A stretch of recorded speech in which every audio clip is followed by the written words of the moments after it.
Ja, so ein herzliches Willkommen.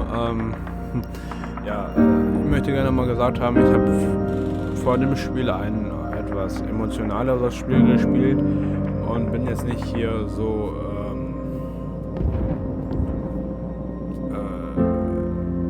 ja. So, wir starten. Of Man and War. So, ich hoffe, das ist ein Actionspiel, dass man wieder ein bisschen They say that bekommt. war changes you, no matter where you are. Somehow, like a pebble dropped in the river creates ripples. War does the same. I don't know about all that, but I can tell you that war, it changed me. I remember that night being so hot, unbearably hot, hot to the point of being angry about it.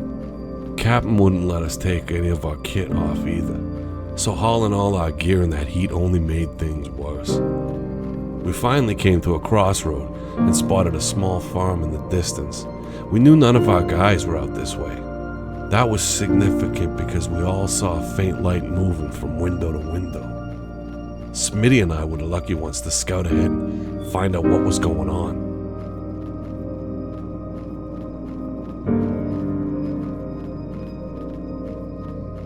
We knew what it was.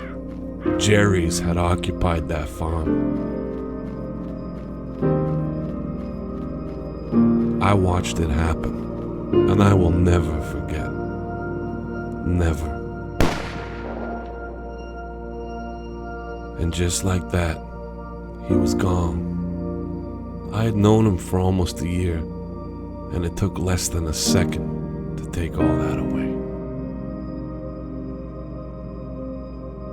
We all had a best friend growing up. I spent a lot of time over there remembering mine when things got real bad.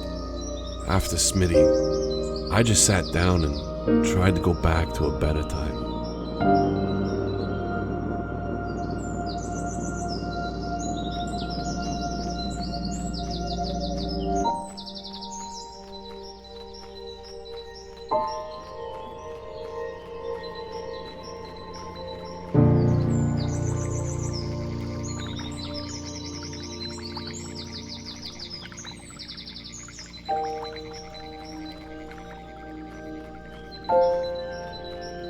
Took me and Dad about a week to build that treehouse.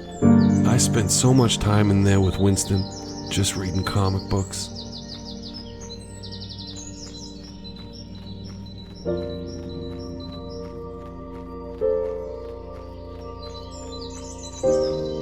To this day, I don't know how that ball held up as long as it did. It's still in a drawer back home. Winston sure did play rough with my toys.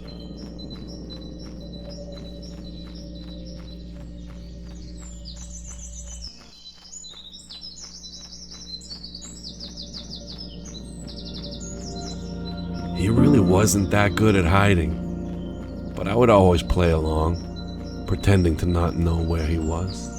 I would just say that I'd give up loudly and start leaving, and then, every time, without fail,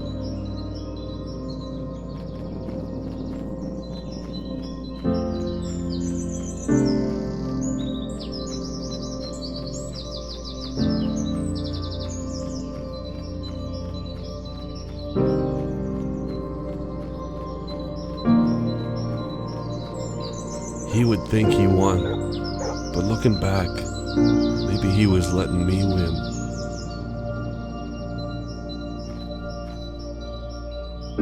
Davis was what you would call a class clown. Captain could never keep him in line because every time he tried to discipline him, he would have to do it while laughing at the last thing Davis did. I'll never forget the last time Davis made me laugh. It was right before he died.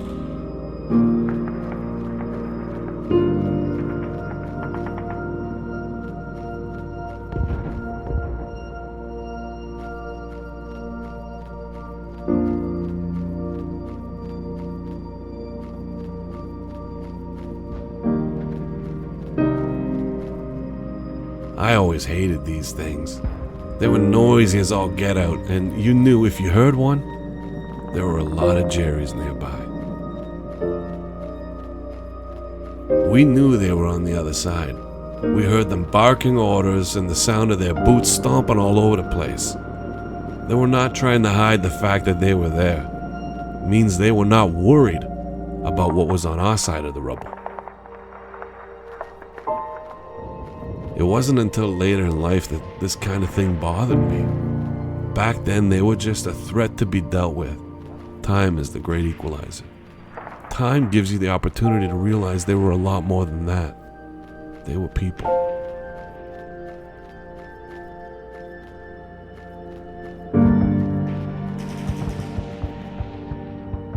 Davis saw her first.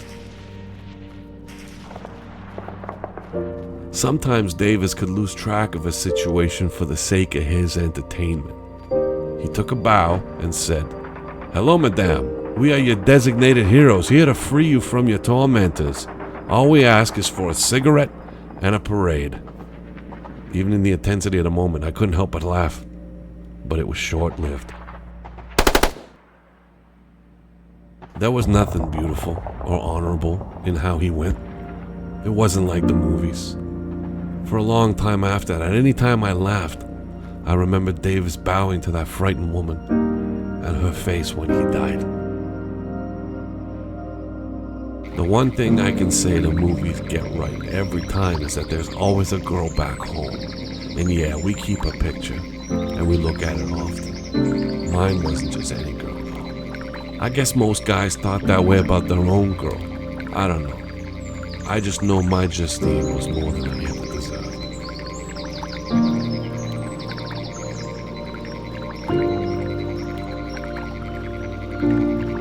You know, I never did catch a fish in that pond.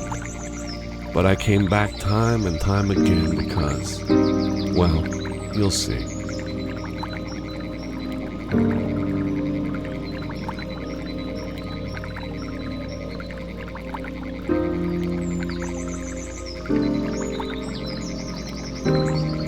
Something in this patch always got me sneezing and my eyes watering. It was dreadful. I can just imagine what I looked like. But it was always worth it. These were her favorites. I always had one ready in my hand when the inevitable happened. My God, looking back always gets my heart racing like it was happening all over again. I would see some horrible things in my time. Things that would have me jumping out of my skin at night, unable to sleep. They say time heals all wounds, but that isn't true at all. The wounds don't heal. Not fully, anyway. They leave scars. Fragments that cannot be undone.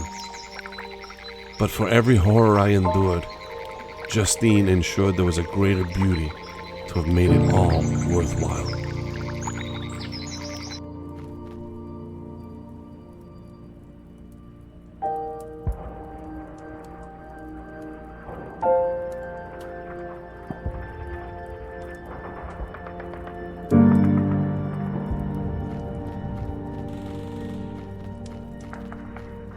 I didn't know him longer than 5 minutes. We were thrown together into a mixed squad once the chaos broke out. Even as close as we were to the end, it never stopped feeling like it was never going to be over.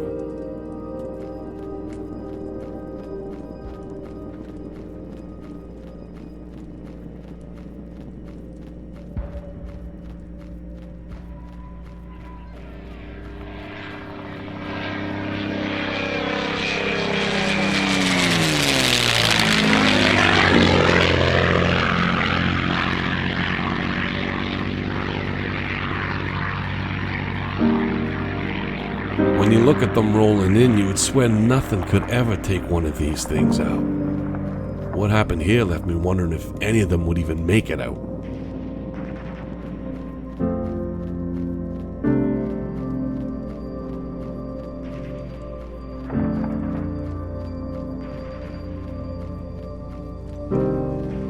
Blake was frantic, kept shouting, "Say again, say again." All I could hear from the other end was fragments of what may have been words and an awful static. They were screaming something fierce. I know they had just gone through the same chaos we had and were on edge, Didn't stop me from keeping my rifle trained on them any more than it stopped them. I knew this was it. It was over. I couldn't tell what he was telling them, but they were upset, confused. Kept looking from him to me and back again. It wasn't until I felt a hand on my shoulder that I finally stopped staring at them. It was Blake. Blake had a look about him like he knew what was going on. Something in his eyes told me it was okay. He said he'd gotten the radio to work. The Russians had Berlin. Hitler was dead. It was over. It took me a long while to stop sobbing on his shoulder.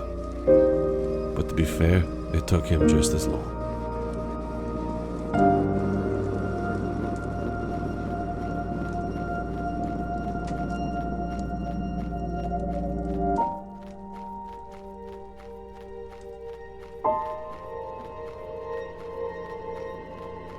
We had walked through hell and back again over there to stand up for something, to stand against something, to rally behind more than just our countrymen.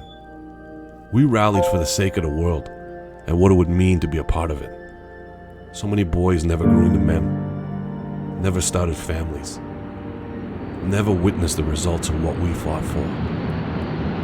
I'm not asking you to remember me. I'm asking you to never forget that. Don't ever let it have been for nothing. And please, whatever you do, don't ever let it happen again.